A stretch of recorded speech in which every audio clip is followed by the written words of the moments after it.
Welcome back students. हम पढ़ रहे हैं सोशियोलॉजी ऑप्शनल। प्रीवियस लेक्चर में हम पढ़ रहे थे टालकट पार्सन्स को और उनका सोशल एक्शन थ्योरी को खत्म करने के बाद हमने स्टार्ट किया था सोशल सिस्टम थ्योरी को। हमने देखा कैसे ये 1951 में आई थ्योरी, इसने चुपचाप से ऑर्गेनिज्मिक सिस्टम को इंट्रोड्यूस करा दिया और कैसे एक सिस्टम को अगर फंक्शनल रहना है तो कुछ फंक्शंस करने पड़ेंगे। वो फंक्शंस क्या कहेंगे? एजाइल, जैसे एडेप्टेशन फंक्शन, गोल अटेनमेंट फंक्शन, इंटीग्रेशन फंक्शन और लेटेंसी फंक्शन। मींस अगर सिस्टम जिंदा रहना चाहता है या फंक्शनल रहना चाहता है तो फिर एजाइल होना पड़ेगा। उसमें मींस एडेप्टेशन होगा, गोल अटेनमेंट होगा, इंटीग्रेशन होगा, लेटेंसी होगा। अब ये तो रही बात इन बेयर में मिनिमम फंक्शंस की जो होने ही चाहिए। इन फंक्शंस को करने के लिए कुछ सिस्टम बताए किसने? पार्सन्स ने। उन सिस्टम को शॉर्ट फॉर्म में कहते हैं OPSC, Orissa public service commission. O से मतलब है ऑर्गेनिज्मिक सिस्टम, पी से है पर्सनालिटी सिस्टम, एस से है सोशल सिस्टम और सी से है कल्चरल सिस्टम। अब समझिए, ये तो बात रही प्रीवियस लेक्चर की। आज हम देखेंगे कैसे एक सिस्टम अगर जिंदा है तो उसमें ओ है, पी है, एस है और सी है। वो कैसे ओ एडेप्टेशन फंक्शन कर रहा है, कैसे पी गोल अटेनमेंट फंक्शन कर रहा है, कैसे एस इंटीग्रेशन फंक्शन कर रहा है और कैसे सी लेटेंसी फंक्शन को कर रहा है। फिर आप किसी एक आप सिस्टम के अंदर ये सब सिस्टम हो गए ना, सब सिस्टम्स, ये सभी सब सिस्टम्स हो गए। अगर ये भी सिस्टम है, क्योंकि सब सिस्टम मींस सिस्टम तो है ही है, ये भी अगर सिस्टम है तो इनके अंदर भी ओपीएससी लगेगा या एजाइल लगेगा। इस सब सिस्टम के अंदर सब सिस्टम है कोई, मींस एस उठा लिया, उस एस में भी हमने देखा एजाइल लगेगा। उस एस में फिर हमने एक और एस उठाया, उसमें सब सिस्टम, उसमें भी देखा एजाइल लगेगा। फिर उसके अंदर देखा सब एंड सब सिस्टम, उसमें भी एजाइल लगेगा। तो मैं आपको इस एग्जांपल से क्या बताना चाहता हूं, ये है माइक्रो रियलिटी। थोड़ा और अंदर गए, उसमें भी एजाइल मौजूद है, उसके भी अंदर गए एजाइल मौजूद है, उसके भी अंदर गए एजाइल मौजूद है, उसके भी अंदर गए एजाइल। मींस माइक्रो से चाहे जितने मैक्रो पे चले जाओ, कोई सिस्टम अगर जिंदा है, कोई सिस्टम अगर फंक्शनल है तो एजाइल लगेगा। ये कहना है किसका? पार्सन्स का। और अगर एजाइल है तो ये चार सब सिस्टम या सिस्टम एग्जिस्ट कर रहे होंगे उस बड़े से सिस्टम में या उस एक पर्टिकुलर सिस्टम में। उनको कहा जाता है organismic system, personality system, social system और कल्चरल सिस्टम। ये मेनली हमने कल के लेक्चर में देख लिया था। अब एक सिस्टम का एग्जांपल लेते हैं, कार ऐसा सिस्टम। वैसे इसको सोशल सिस्टम में नहीं देखेंगे क्योंकि इसमें कहीं भी ह्यूमन नहीं है, ठीक है। तो पार्सन्स की थ्योरी में ये ऐसे सिस्टम फिट नहीं हो रही होगी कार, लेकिन क्योंकि यहाँ पर रेशनल एक्शन जैसा कुछ नहीं है इसलिए ये सिस्टम नहीं बनाएगी। लेकिन फिर भी हम कहें ऐसा सिस्टम, जैसे हम साइंस में सिस्टम पढ़ते हैं उसमें देखिए और एनालॉजी ड्राइव करते हैं कुछ, तो देखेंगे इसमें कुछ ओ होगा, कुछ पी होगा, कुछ एस होगा, कुछ सी होगा। ओ कर रहा होगा ए, पी कर रहा होगा जी, एस कर रहा होगा आई और सी कर रहा होगा एल। मींस ओपीएससी और एजाइल अगर इसमें होंगे तभी ये कार दौड़ पाएगी रोड पर, ऐसा कुछ कहना है किसका? पार्सन्स का। बस ये एक एनालॉजी है, इसको और कुछ ज्यादा डिटेल में नहीं समझना है। तो एजाइल थ्योरी ऑफ पार्सन्स, जिसको कहा जाता है social system theory of Parsons, तो इसमें बहुत सारे सब सिस्टम्स के बारे में डिस्कशन होता है, जो कि सब सिस्टम कौन से हैं? ओपीएससी। तो इस थ्योरी में इन्होंने ऑर्गेनिज्मिक सिस्टम को इंट्रोड्यूस कराया, मैंने आपको बताया, लेकिन वो सिस्टम अचानक इंट्रोड्यूस कराया। मींस सोशल एक्शन थ्योरी से कुछ रिलेट नहीं कराया। मींस महाविकास अघाड़ी या मोटिवेशन या मोटिव, वैल्यू या एक्शन इसके पीछे नहीं बताए। मींस जैसे कि सोशल एक्शन थ्योरी या structure of social action theory में इन्होंने सोशल सिस्टम, कल्चरल सिस्टम और पर्सनालिटी सिस्टम का ऑरिजिन बताया था करस्पॉन्डिंग एक्शन से, और करस्पॉन्डिंग एक्शन को जोड़ा था मोटिव और वैल्यू से। ऐसा इन्होंने ऑर्गेनिज्मिक सिस्टम के लिए नहीं किया, उसको बस यहाँ पे चुपचाप लिख दिया, इसके पीछे की कहानी नहीं बताई। फिर इन्होंने इस थ्योरी में एजाइल मॉडल या एजाइल फ्रेमवर्क के बारे में बताया या एजाइल फंक्शनल रिक्विसाइट के बारे में बताया। मींस एजाइल होना चाहिए तभी सिस्टम जिंदा रहेगा, ऐसा कुछ बताया। फिर इन्होंने इस थ्योरी में माइक्रो और मैक्रो को आपस में रिलेट करके दिखाया। इन्होंने दिखाया कैसे इनकी थ्योरी यूनिवर्सलिस्टिक थ्योरी है, जो कि एक माइक्रो रियलिटी पर भी लग जाती है और मैक्रो रियलिटी पर भी लग जाती है। फिर इसके बाद इन्होंने दी सेक्टराइजेशन थ्योरी, इसको हम आज पढ़ेंगे। उसमें देखेंगे कैसे वेरियस सब सिस्टम जैसे ओपीएससी, उनके बीच है हार्मनी और कोऑपरेशन। तो आज हम ये देखने वाले हैं, तो चलिए देखते हैं। According to Parsons there are 4 functional prerequisites. वो कौन कौन से? Agile, adaptation, goal attainment, integration, latency. ये सभी फंक्शंस हैं जो सिस्टम को जिंदा रखने के लिए चाहिए, सिस्टम को फंक्शनल बनाने के लिए चाहिए ही चाहिए। For continuance of a system, इसको कह दिया गया एजाइल पैराडाइम बाई पार्सन्स। तो इसको और थोड़ा इजी लैंग्वेज में कहते हैं तो क्या? Certain needs of the system which must be fulfilled if system has to exist or continue and keep system in equilibrium। ये तो बेयर मिनिमम नीड है एक सिस्टम की, ये 4 चीजें तो होनी चाहिए तभी सिस्टम फंक्शनल रहेगा। कौन कह रहा है? पार्सन्स। अगर सिस्टम को चलाना है, जिंदा रखना है, तो बस एजाइल को लगाने की कोशिश करते रहो। आपको देखना है अगर मेरा सिस्टम सही चलेगा कि नहीं चलेगा, तो आप बस देखिए एजाइल है उसमें कि नहीं है। आपकी फैमिली है, आप कोशिश कर रहे हैं कि यार ये लंबी चलेगी कि तुरंत खत्म हो जाएगी, तो एजाइल लगाइए। एजाइल में कोई ए गायब हो गया, जी गायब हो गया, आई गायब हो गया, एल गायब हो गया, तो फिर आपकी फैमिली भी सिस्टम नहीं रह पाएगी। आप लगाइए उसमें ओपीएससी, ओ गायब हो गया, फैमिली नहीं है, पी गायब हो गया, फैमिली नहीं है, एस गायब हो गया, फैमिली नहीं है, और कल्चर सिस्टम सी गायब हो गया तो भी फैमिली गायब हो जाएगी। तो ऐसा कुछ बता रहे हैं पार्सन्स। तो अब देखते हैं एक एक फंक्शनल रिक्विसाइट प्री रिक्विसाइट के बारे में क्या है। एडेप्टेशन फंक्शन, तो हम एजाइल पर अब डिस्कस फिर से कर रहे हैं। क्या है agile? Adaptation function particularly link किया जाता है ऑर्गेनिज्मिक सिस्टम से। इस सिस्टम को उन्होंने चुपचाप इंट्रोड्यूस करा दिया या अचानक से इंट्रोड्यूस कराया था। तो एडेप्टेशन का मीनिंग है it means to generate and acquire resources from outside. Resources लेने की बात है, वो भी कहाँ? आउटसाइड से। तो जैसे ये है, ये मान लिया एक सिस्टम है, सिस्टम इसको मानिए पूरे को। तो अब ये क्या है? रिसोर्सेज तो ले रहा है, बस बाहर से नहीं ले रहा, अपने रिसोर्सेज को खत्म कर दे रहा है। तो आप देखिए थोड़े दिन बाद ये सस्टेन करना बंद कर जाएगा। तो रिसोर्सेस अगर किसी सिस्टम को चाहिए, तो अगर सफिशिएंसी उस सिस्टम में चाहिए तो उसको बाहर भी देखना पड़ेगा।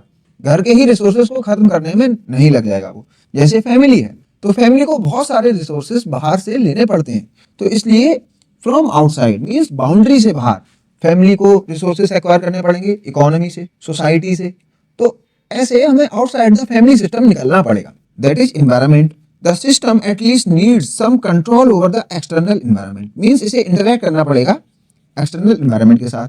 At minimum, food and shelter has to be provided for the members of the system.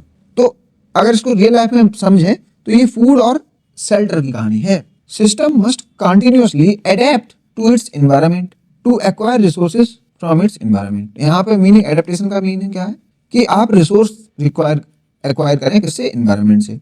Means इससे डिस्कशन से पता लग रहा है कि ये एक्सटर्नल ओरिएंटेशन जैसा कुछ है इसमें। पर्टिकुलरली सोसाइटी की बात करें, उसको एक सिस्टम माने, must ensure food, shelter and other needs of society. अगर सोसाइटी को जिंदा रहना है, सोसाइटी को फंक्शनल रहना है, तो सोसाइटी को चाहिए होगा फूड, शेल्टर और बेयर मिनिमम जो नीड्स हैं वो चाहिए होंगी। और जिस वक्त भी फूड सोसाइटी से हटा लिया जाए तो सोसाइटी ऐसा सिस्टम कोलैप्स कर जाएगी। तो ये कहा गया है it can be seen clearly during crisis and disaster. तो डिजास्टर्स जब होते हैं तो शायद फूड गायब हो जाती है, तो सोसाइटी खत्म हो जाती है। डिजास्टर आते हैं तो शेल्टर नहीं मिलता है, तभी सोसाइटी या वो सिस्टम खत्म हो जाता है। बहुत सारी ट्राइबल ग्रुप्स को आपने देखा होगा, वो सिस्टम की तरीके से रहते हैं, पहले एग्जिस्ट करते हैं, उनमें एजाइल लगा रहता है, तब तक रहते हैं। जैसे ही ए बंद हो गया वैसे वो ट्राइबल ग्रुप भी खत्म हो जाता है। फिर एडेप्टेशन फंक्शन को इकोनॉमिक सब सिस्टम से भी जोड़ा जाता है, क्योंकि इकोनॉमी भी बहुत सारी चीजें हमें देती है, जो अदर नीड्स हैं वो इकोनॉमी से ही पूरी होती है। तो इसलिए economic sub system also facilitates adaptation. Economy adapts the environment to society's need and helps society to adapt these external reality. तो देखिए इसमें जो बैकग्राउंड में आप देख रहे हैं कॉपरेशन तो दिख रहा है, किसमें? 2 सब सिस्टम है, इकोनॉमिक सब सिस्टम है और सोशल सब सिस्टम। अभी आपको एक कंफ्यूजन आएगा या आप मुझसे डाउट पूछेंगे कमेंट सेक्शन में कि सर एक बात समझ में नहीं आई, यहाँ पर जो एडेप्टेशन फंक्शन है वो आपने ऑर्गेनिज्मिक सिस्टम से जोड़ दिया, जबकि जब आप सोशल एक्शन थ्योरी बता रहे थे इसमें, तो रोटी कपड़ा मकान के लिए जो आपने सिस्टम बताया था वो सोशल सिस्टम बताया। तो कहीं सोशल सिस्टम, कहीं ऑर्गेनिज्मिक सिस्टम। तो मैं आपको बताऊंगा कि पार्सन्स ने जहां पे सोशल सिस्टम लिखा होना चाहिए वहां ऑर्गेनिज्मिक सिस्टम लिख दिया होगा, फॉर मेयर कंफ्यूजन, पहला चीज। दूसरी बात, अभी जब हम सेक्टराइजेशन थ्योरी देखेंगे, सेक्टराइजेशन थ्योरी में मैं आपको बताऊंगा कैसे organismic system, personality system, social system और कल्चरल सिस्टम होते हैं एक सिस्टम में। ठीक है, ये सब सिस्टम्स होते हैं। फिर जब मैं मान लिया पर्सनालिटी सिस्टम को उठाऊंगा, फिर मैं उसमें बताऊंगा कैसे पर्सनालिटी सिस्टम में भी आपको ऑर्गेनिज्मिक सब सिस्टम, पर्सनालिटी सब सिस्टम, सोशल सब सिस्टम, कल्चरल सब सिस्टम। मीन्स किसी भी एक सिस्टम को आप अकेले में नहीं देख सकते हैं। जब थोड़ा माइक्रो चले जाएंगे आप उसमें, तो आप देखेंगे उस सिस्टम में सभी सिस्टम मर्ज हो जाते हैं या इंटीग्रेट हो जाते हैं या कॉपरेट करते हैं। मीन्स सोशल सिस्टम को खुद में देखना बेकार है। सोशल सिस्टम को आप कल्चरल सिस्टम के साथ देखिए, कल्चरल सिस्टम को पर्सनालिटी सिस्टम के साथ देखिए। अब आप शायद इस बात का आंसर जान गए हो कि क्यों एडेप्टेशन में यहाँ पर ऑर्गेनिज्मिक सिस्टम है और structure of social action theory में उन्होंने सोशल सिस्टम कहा था, क्योंकि ये ऑर्गेनिज्मिक सिस्टम को इंट्रोड्यूस कराना चाहते थे तो इन्होंने अचानक से इंट्रोड्यूस करा दिया। दूसरा, अगर सिस्टम फंक्शनल है तो ऑर्गेनिज्मिक सिस्टम भी कुछ काम कर रहा होगा, सोशल सिस्टम भी कुछ काम कर रहा होगा, और दोनों आपस में कोऑपरेट और इंटीग्रेट करके काम कर रहे होंगे, तो उनके कामों में बहुत ज्यादा डिफरेंशिएट करना भी हमारे लिए पॉसिबल नहीं हो पाएगा। जैसे जैसे माइक्रो रियलिटी में घुसते जाएंगे तो हमें सब सिस्टम्स में सभी सिस्टम मिल जाएंगे। फिर अब देखते हैं गोल अटेनमेंट के बारे में। इसके साथ जो भी सिस्टम है उसको कहते हैं पर्सनालिटी सिस्टम। तो पर्सनालिटी सिस्टम कौन से फंक्शन करता है? गोल अटेनमेंट वाले जैसे।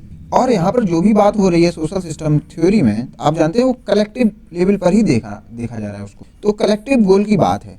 Collective goal of system needs to be identified. तो गोल पहले तो आइडेंटिफाई करिए। अब आपने बहुत सारे गोल आइडेंटिफाई कर लिए, G1, G2, G3। अब इन गोल को प्रायोरिटाइज करिए कि आपको पहले कौन से अचीव करने हैं और बाद में कौन से अचीव करने हैं। तो मीन्स गोल के आइडेंटिफिकेशन और गोल का prioritisation, means hierarchy of goals में उसको लगाना। And allocating resources for their attainment and motivating और mobilising members of system to pursue them. तो उन गोल को अचीव भी करना थ्रू मोबिलाइजेशन ऑफ रिसोर्सेज। जैसे goal attainment, political subsystem और गवर्नमेंट डज इट। तो गोल कौन बनाती है? गवर्नमेंट बनाती है। 2047 तक विकसित भारत, उसके बाद विश्व गुरु भारत, इस टाइप के गोल हम लोग बनाते रहते हैं। एग्जाम्पल, कोविड-19 नीड्स टू बी एलिमिनेटेड। ये गोल था जिसको अचीव किया गया। तो गोल अचीवमेंट के लिए क्या है? रिसोर्सेज चाहिए होते हैं, तो रिसोर्स अलॉटमेंट भी करना पड़ता है। आल्दो रिसोर्सेज हम कहाँ से लेते हैं? एडेप्टेशन फंक्शन से। तो अब देख रहे हैं, अगर गोल अटेनमेंट चाहिए तो आपको एडेप्टेशन भी चाहिए।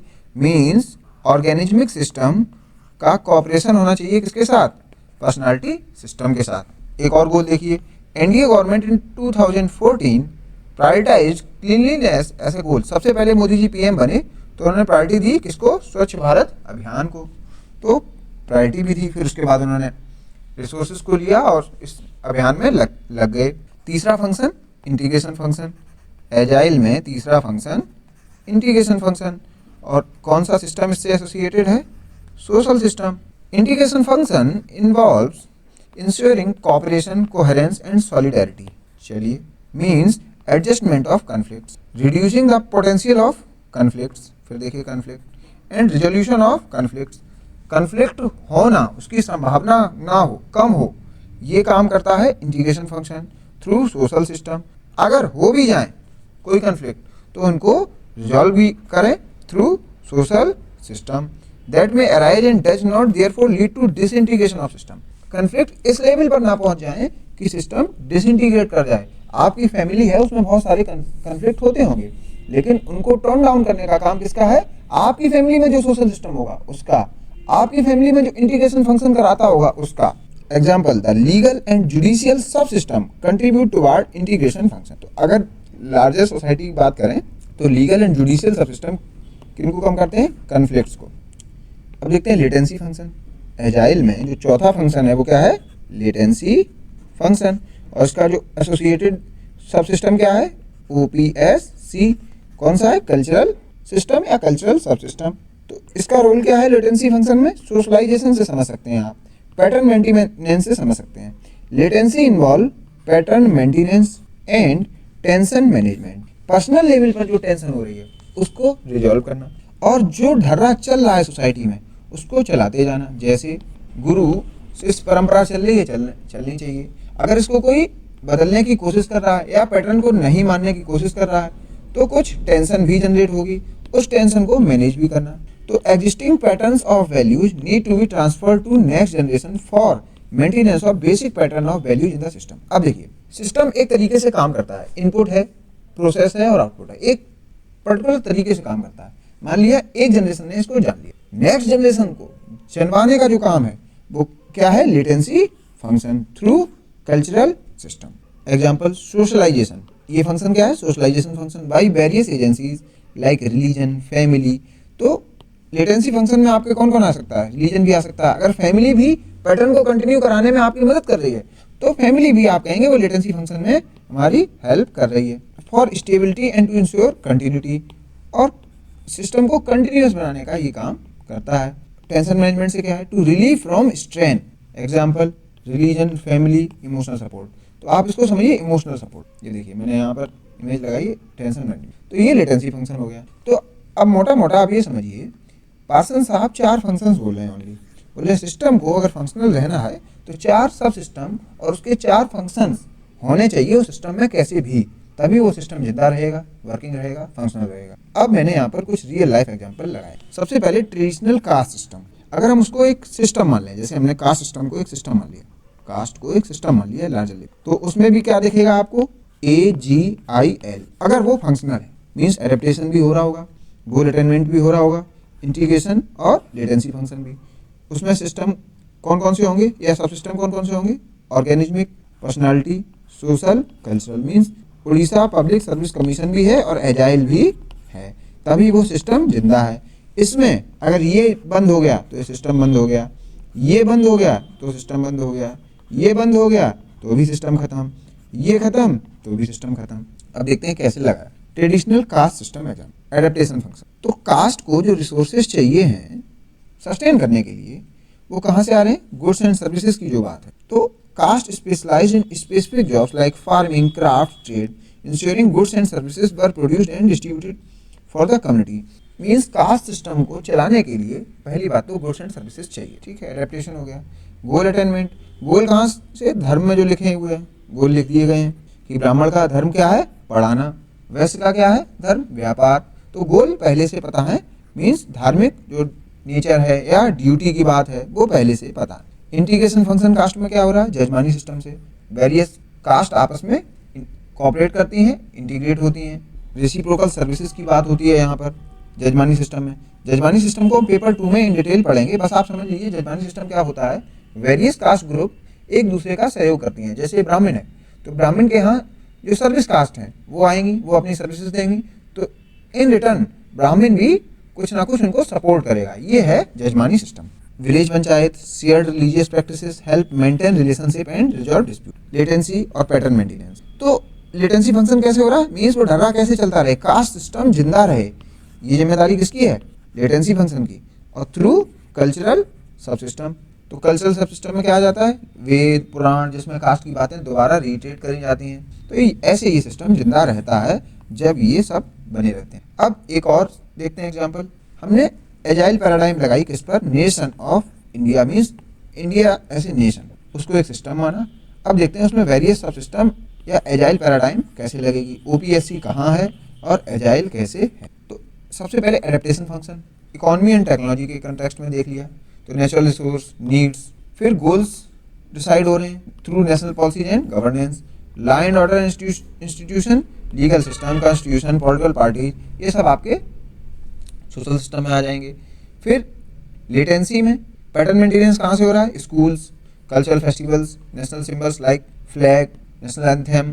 तो यहाँ से एक पैटर्न बनता जाता है कि देश का सम्मान करना है, नेशनल एंथम बजा मीन्स देश का सम्मान है, तो एक पैटर्न बनता चला जाता है।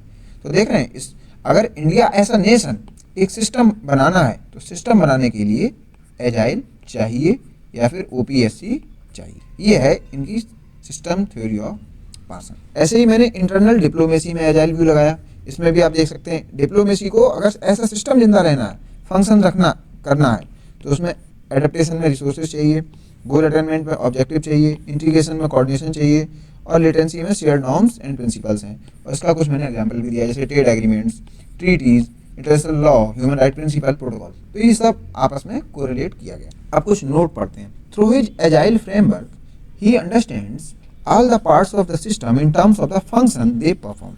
अब आपने देख लिया कि सोशल सिस्टम थ्योरी में एजाइल फ्रेमवर्क को क्या कहेंगे, सोशल सिस्टम थ्योरी।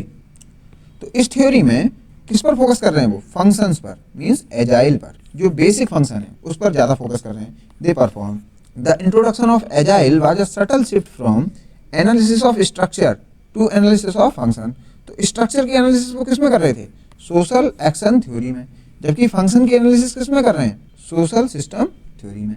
तो ये डिफरेंस हो गया किसमें? सोशल एक्शन थ्योरी में और सोशल सिस्टम थ्योरी में। एक आई थी 1937 में और एक आई है 1951 में। थ्रू हिज एजाइल फ्रेमवर्क और social system theory he understands all the parts or subsystem of the society or social system in terms of the function they perform.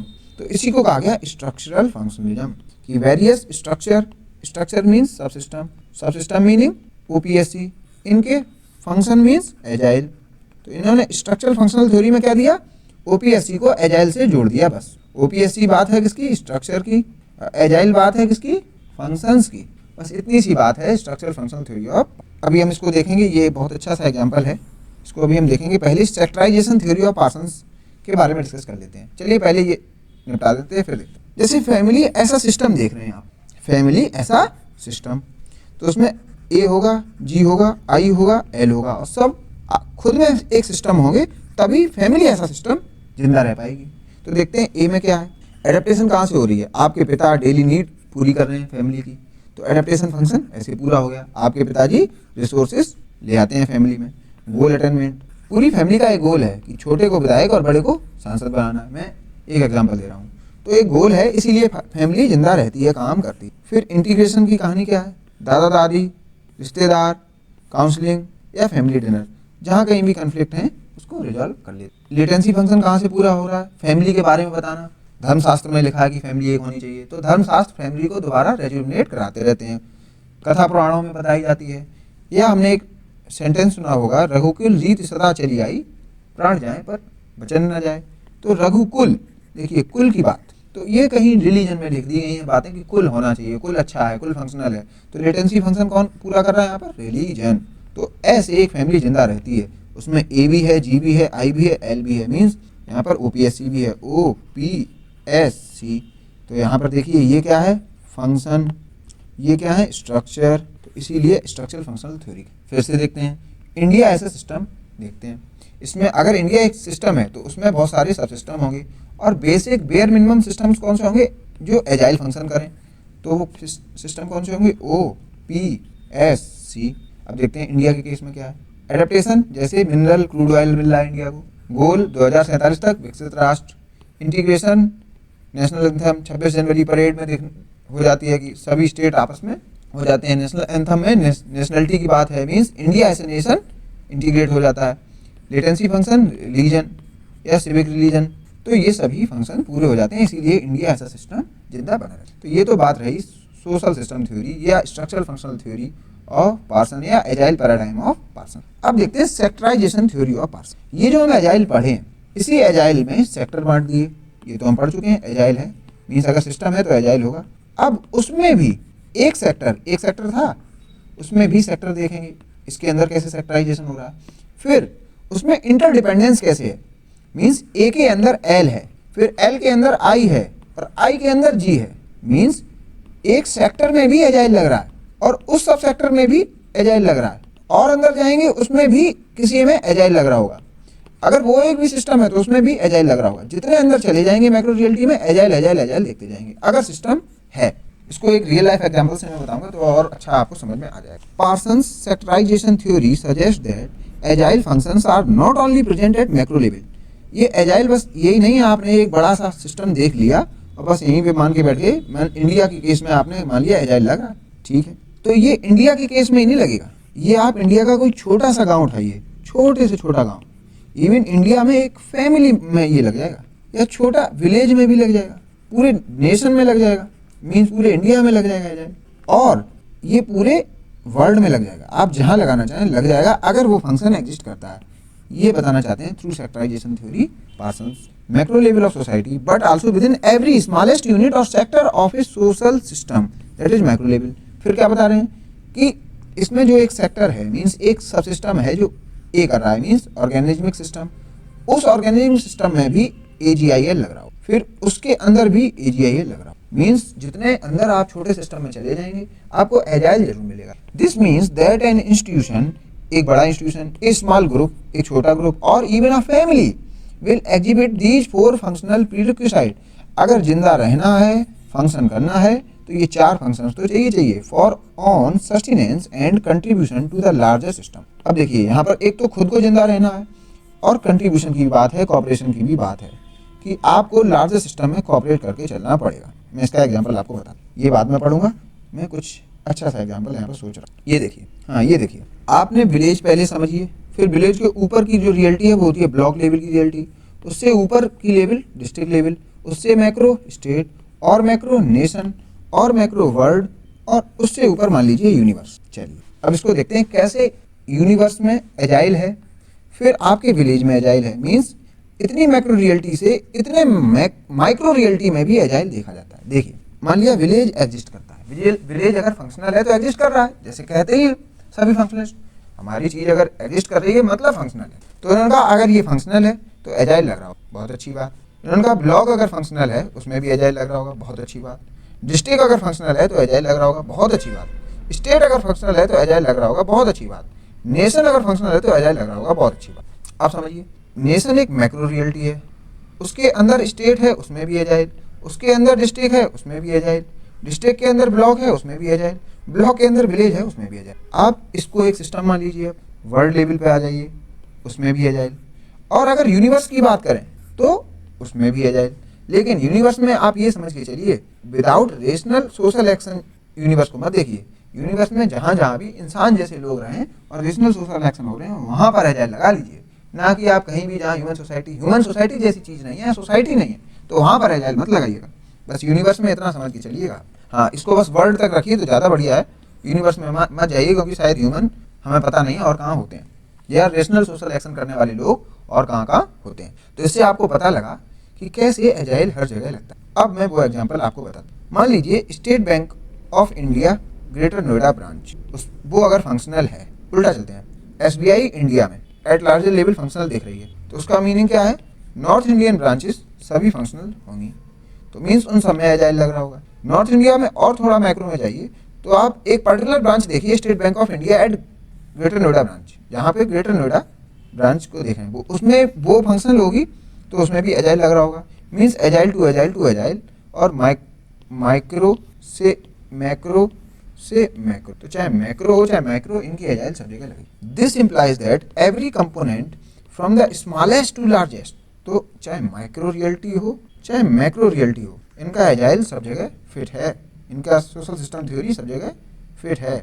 Micro plus macro demonstrate the AGIL framework to maintain its functionality, system को जिंदा रखने के लिए AGIL लगेगा, and contribute to the overall system. अब contribution की बात क्या है, मैंने अभी नहीं ये बताया। कंट्रीब्यूशन की बात ये है, मान लीजिए अगर एडेप्टेशन फंक्शन कोई एक सिस्टम कर रहा है, जैसे मान लिया ऑर्गेनिज्मिक सिस्टम है, ठीक है, तो अगर ये एक सिस्टम है तो इसमें एजाइल देखने को मिलेगा आपको, इस पर्टिकुलर सिस्टम में, इसमें भी एजाइल देख लिया आपने। तो देख रहे हैं इस ऑर्गेनिज्मिक सिस्टम के साथ कौन कौन से सब सिस्टम कोऑपरेट कर रहे होंगे, इसके साथ ओपीएससी चारों कोऑपरेट कर रहे हो, आपने देख लिया। चलिए फिर इसमें पर्टिकुलर आप चलिए इस सब सिस्टम पे चलिए, सब सिस्टम, इसमें भी आप एक सेक्टर बना लीजिए, इसमें भी आप देखेंगे एजाइल लग रहा होगा। तो इस जी के साथ, मीन्स ये जी कौन सा सब सिस्टम होगा, ये पर्सनालिटी सब सिस्टम, इसमें भी ओपीएससी देखने को मिल जाएगा। मीन्स पर्सनालिटी सिस्टम के साथ फिर चारों सिस्टम काम कर रहे होंगे। अब फिर इसमें आ जाइए आप, इंटीग्रेशन फंक्शन, इसको भी देखिए, इसमें भी एजाइल है क्योंकि ये सिस्टम है। तो यहाँ पर जो सोशल सब सिस्टम होगा उसमें भी ओपीएससी लग रहा है। अब आ जाइए इस छोटे से सेक्टर में, इसको थोड़ा सा बड़ा बनाते हैं, ये देखिए एल के अंदर भी आपने एजाइल देख ली, तो देख रहे हैं इस कल्चरल सिस्टम में भी ओपीएससी लग जाएगा। तो देखिए कितना कोऑपरेट करते हैं, ओ में भी ओपीएससी, पी में भी ओपीएससी, एस में भी ओपीएससी और सी में भी ओपीएससी। मीन्स इतने मैक्रो लेवल पर भी ये कोऑपरेट करके चलते रहते हैं। ये बता रहे हैं किस थ्योरी से, सेक्टराइजेशन थ्योरी ऑफ पार्सन्स। ये जो थ्योरी है ये इसमें ही दी है इन्होंने, सोशल सिस्टम थ्योरी में। बस ये बताना चाहते हैं कैसे सोसाइटी में कोऑपरेशन, इंटीग्रेशन, कंटिन्यूटी बनी रहती है थ्रू हिज एजाइल अप्रोच, चाहे आप माइक्रो पे लगाइए चाहे मैक्रो। अब देखते हैं सोसाइटी ऐसा सोशल सिस्टम, सोसाइटी को सोशल सिस्टम क्यों कहती है। यह समझिए सोसाइटी कैसे एक सिस्टम है, तो अगर सिस्टम है तो क्या होगा, इसमें एजाइल होगा। बस ये मान लीजिए एजाइल होगा तो फिर क्या होगा, ओपीएससी लग रहा होगा, चारों सिस्टम रहे होंगे या चारों सब सिस्टम रहे होंगे। देखते हैं Talcott Parsons view society as a system and has various sub systems. तो ये सभी सब सिस्टम्स हैं सोसाइटी में। अगर ये एक सिस्टम है, कौन? Society. And argued that social system has four basic functional प्रीरिक्विसाइट। Social system को जिंदा रहने के लिए 4 प्रीरिक्विसाइट चाहिए। क्या? एजाइल पैराडाइम, जो हम डिस्कस कर लिए। सिस्टम ऑर्गेनाइज्ड और orderly arrangement of different parts similar to social system, nervous system, working in organised fashion. अब देखिए सिस्टम का एक बहुत अच्छा एग्जाम्पल, सिमिलर ऑफिस मान लीजिए, एक ये ऑफिस, एक स्नैपशॉट उस ऑफिस का ये है फोटोग्राफ 1, और ये उसी ऑफिस का मान लीजिए आप कह दिए फोटोग्राफ 2। तो मैं आपसे ऐसे ही इनडायरेक्टली पूछूं कि कौन सा, आप चाहे सिस्टम की डेफिनेशन ना जानते, मैं आपसे बस ये पूछूं कहाँ पर आपको चीजें सिस्टम में लग रही हैं, तो आप तुरंत कह देंगे, चाहे आप इवन इलिटरेट हो, आप कहेंगे सर यहाँ पर सिस्टम में लग रही हैं। तो सिस्टम में होने का मतलब क्या है?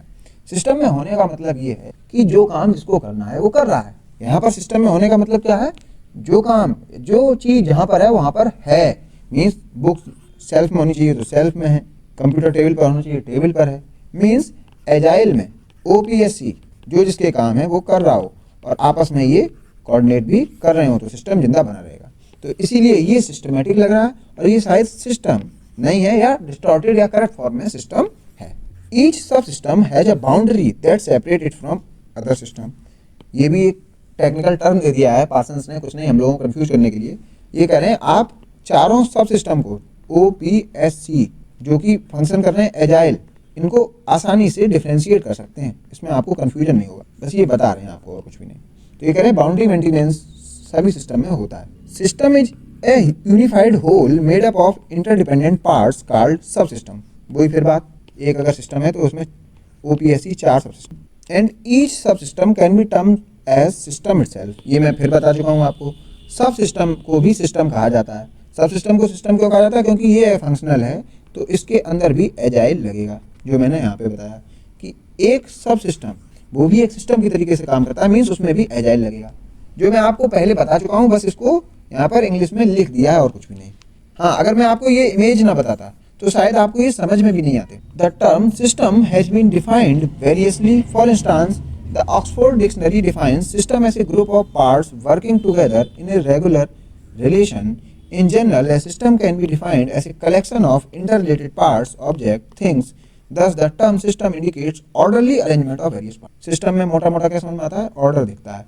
मीन्स ए ओ करेगा, जी पी करेगा, आई एस करेगा, एल सी करेगा, मोटा मोटा ऑर्डर में, और आपस में ये कोऑपरेट भी करेंगे, एक दूसरे की मदद भी करेंगे। तो orderly arrangement of various part. According to Parsons, the social system consist of plurality of individual. तो सोशल सिस्टम में इंडिविजुअल का होना इंपॉर्टेंट है। आप एक ऐसी सोसाइटी में नहीं देख सकते हैं सिस्टम को, पार्सोनियन सिस्टम को, जहाँ पर ह्यूमन एग्जिस्ट नहीं करते, जहाँ पर रेशनल सोशल एक्शन नहीं है। ये बात मैं पहले भी बता चुका हूँ जब मैं आपको यूनिवर्स के बारे में बता रहा था। Interacting with each other according to the shared cultural norms and meanings. तो इंडिविजुअल का इंटरेक्शन भी जरूरी है सोशल सिस्टम के लिए। Social interaction is a prerequisite for social system to emerge. ये कुछ बात ये बताना चाहता। तो सोशल सिस्टम में क्या कौन कौन से सब सिस्टम हो सकते हैं? पॉलिटिकल भी हो सकता है, एजुकेशनल भी हो सकता है, रिलीजन भी हो सकता है, फैमिली भी हो सकता है। ये मैंने आपको बता दिया। According to Duncan Mitchell, social system consist of 2 or more individuals interacting directly और indirectly in a bounded social situation environment. वही बात है जो पार्सन्स ने कही है ऊपर, इसको ये घुमा फिरा के दोबारा कह रहे हैं। The various actors are driven by motivations to maximise their gratification. हाँ, अगर आपको क्वेश्चन में सिस्टम की डेफिनेशन लिखने को आ जाए, डिफाइन सिस्टम, तो आप ये डेफिनेशन लिखिए, और define system as per Parsons तो ऊपर वाली लिख दीजिएगा। अब देखते हैं हर्बर्ट स्पेंसर क्या कह रहे हैं। इनका जो लाइफ स्पान है वो क्या है? 1820 to 1930, जो है पॉजिटिविस्ट। और इनकी एक थ्योरी आपने बहुत अच्छी सुनी होगी, social Darwinism, survival of the richest जैसी कुछ थ्योरी, जैसे मैं आपको बता चुका हूँ। And Comte also viewed society as a system. हाँ, ये बात जरूर याद रखिए कि पार्सन्स अकेले ऐसे नहीं थे जिन्होंने सोसाइटी को सिस्टम की तरीके से देखा। इससे पहले भी कुछ स्कॉलर आए जैसे कि स्पेंसर और कॉम्टे, इन्होंने भी सोसाइटी को एक सिस्टम कहा। Parsons was not the first one, however he was the most intimately associated with this approach। हाँ, ये पहले नहीं थे लेकिन ये सबसे ज्यादा काम करने वाले आदमी थे सिस्टम अप्रोच पर। And every part of structure is performing some function. और इन्होंने सिस्टम को फंक्शन के साथ जोड़ने का काम किया। किसने?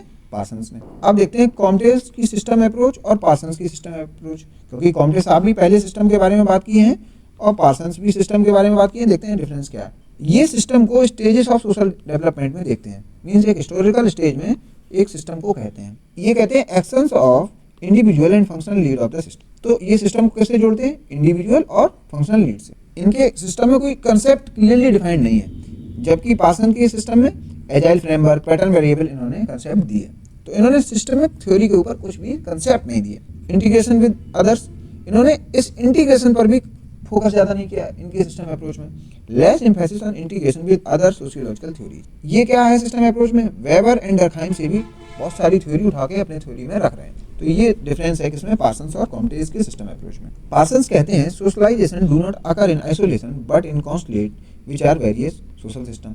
तो ये कह रहे हैं कि सिस्टम या सोशल सिस्टम के लिए सोशलाइजेशन चाहिए, और सोशलाइजेशन में लोगों का एक समूह होना चाहिए, ना कि विदाउट ह्यूमन कोई सिस्टम हो सकता है। According to Parsons, the social system has following characteristics. It involves interaction among two or more social actors. तो सिस्टम होने के लिए क्या होना चाहिए ये समझिए। इंटरेक्शन होना चाहिए, सोशल सिचुएशन होनी चाहिए, social values, goals and consensus होना चाहिए। The roles are institutionalised in social situation. The social system has a boundary. There exist a significant difference between institution and process that are internal to the system and those that are external to it. तो internal और external orientation को भी ये समझें कि कहाँ function internally हो जाएंगे और कैसे एक्सटर्नल देखना पड़ेगा। इसीलिए बाउंड्री जरूरी है कि सिस्टम को पता हो कि कौन सी चीज़ उसके एक्सटर्नल है, नहीं तो क्या पता अपने ही आपको खत्म कर ले। Such a clear distinction exist and is maintain between social system and its environment. तो आप समझिए, मान लीजिए आपका एक घर है जो कि एक सिस्टम है, इसमें वाटर बस एक गिलास है, कोई बोरवेल भी नहीं है और ना हो सकता है। अब समझिए, अगर इसको कंटिन्यूस रखना है, जो सिस्टम है आपका मान लिया हाउस है, तो इसको क्या है, इस सिस्टम से बाहर देखना पड़ेगा और इसको वाटर यहाँ से लाना पड़ेगा अंदर। अगर सिस्टम को अपनी बाउंड्री ना पता हो कि हमारी बाउंड्री कहाँ तक है, तो क्या पता वह जितना वाटर है वो उसको ख़त्म कर दे और ख़ुद भी ख़त्म हो जाए। इसलिए ये बाउंड्री मेंटेनेंस की बात कर रहे हैं कि आपको बाउंड्री पता होनी चाहिए कि कहाँ से चीज़ें लेनी है, एडेप्टेशन फंक्शन कैसे करना है, क्योंकि वो तो ज़्यादातर एक्सटर्नल ही होगा। जैसे एक एग्जाम्पल, यूनाइटेड किंगडम को पता था कि उनका जो सिस्टम है वो कहाँ तक है, इसीलिए उन्होंने कॉलोनी बनाई उनके सिस्टम के बाहर। वो अपने ही देश में कॉलोनी बनाने में नहीं लगे, उन्होंने कहा रॉ मटेरियल उठाना है तो इंडिया से उठाओ जो एक्सटर्नल है उनके सिस्टम से, या अफ्रीकन कंट्री से उठा लो। मीन्स ये उन्हें पता था कि कैसे एडेप्टेशन फंक्शन करना है through external connection. Parson thought that society is like a big machine with many moving parts. यही समझिए, इसमें स्ट्रक्चर क्या है, फंक्शन क्या है। एक बिग मशीन है लेकिन बहुत सारे पार्ट्स हैं जो आपस में कोऑपरेट करते हैं और इंटीग्रेट भी करते हैं। But instead of focusing on the individual parts, लेकिन पार्सन्स का जो फोकस है इंडिविजुअल पार्ट्स पर नहीं है। He focused on the roles that people play like being a parent, a teacher, a worker. तो ये एक टीचर पर फोकस नहीं करते हैं, ये टीचर के रोल पर फोकस करते हैं। ये किसी एक पर्टिकुलर टीचर पर नहीं, एक पर्टिकुलर वर्कर पर फोकस नहीं करते, पर्टिकुलर पेरेंट पर नहीं फोकस करते, बल्कि ये रोल पर फोकस करते हैं जो सोसाइटी में किए जा रहे हैं। He believed that these roles are more important than the specific person who is playing them। समझ रहे हैं, ये रोल पर फोकस कर रहे हैं। जैसे आप किसी एक पॉलिटिकल पार्टी के किसी लीडर पर फोकस मत करिए, आप किसी पॉलिटिकल पार्टी पर फोकस करिए as per Parson in his systemic approach. How various sub systems interact with each other also related with social change and social continuity. ये बहुत इंपॉर्टेंट कंसेप्ट है। ये जो अभी तक हमने पढ़ा, इन्होंने जो भी इंग्लिश में लिखा, ये कुछ नहीं है, जो भी हम पहले पढ़ चुके हैं उसका रिपीटेशन था, बस उसको इंग्लिश में लिख दिया और कुछ भी नहीं। हम इसको इस थ्योरी में अच्छी तरीके से पढ़ चुके हैं। लेकिन अब ये जो कंसेप्ट हम पढ़ने जा रहे हैं सोशल चेंज का, ये एक बहुत अच्छा कंसेप्ट है जो पार्सन्स इसको सही से समझा पाए और आपको भी ये ज़्यादा अच्छे समझ में आएगा विजा भी सोशल सिस्टम अप्रोच और सोशल एक्शन। तो इसको नेक्स्ट लेक्चर में कंप्लीट करेंगे। उससे पहले आप क्या करिए, जितना भी प्रीवियस हमने सोशल एक्शन थ्योरी में पढ़ा है, सोशल सिस्टम थ्योरी में पढ़ा है, उसको रिवाइज करके आइएगा, जिससे कि आपको सोशल चेंज थ्योरी में प्रॉब्लम ना हो, इसको समझने में प्रॉब्लम ना हो। इसका बैकग्राउंड मैं बताना चाहता हूँ कि सोशल चेंज को समझ पाना फंक्शनलिस्ट के लिए एक बहुत बड़ी समस्या है, क्योंकि वो सोशल चेंज को नहीं जानता। ठीक है, वो सोशल कंटिन्यूटी को तो समझ जाता है, वो कहता है सोशल कंटिन्यूटी रहेगी कैसे, जब एजाइल लगता रहेगा। लेकिन ये चेंज कैसे होगा, ये आपके लिए भी एक बहुत इंटरेस्टिंग टॉपिक रहेगा और मुझे भी पढ़ाने में बहुत अच्छा लगेगा। जब मैं कमांड के बारे में बताऊँगा, डिमांड कैसे आएगी, कुछ रियल लाइफ एग्जाम्पल बताऊँगा कि इंडिया में हेट्रोसेक्सुअलिटी एक नॉर्म है, जबकि होमोसेक्सुअलिटी को एक्सेप्ट नहीं किया जा रहा है, इवन एक इंडिविजुअल चाहे तब भी नहीं। तो जानेंगे ये सोशल चेंज क्यों नहीं आ पा रहा है, इसमें कहाँ कल्चर है, कहाँ सोशल सिस्टम है, कहाँ पर्सनालिटी सिस्टम है, कहाँ ऑर्गेनिज्मिक सिस्टम है।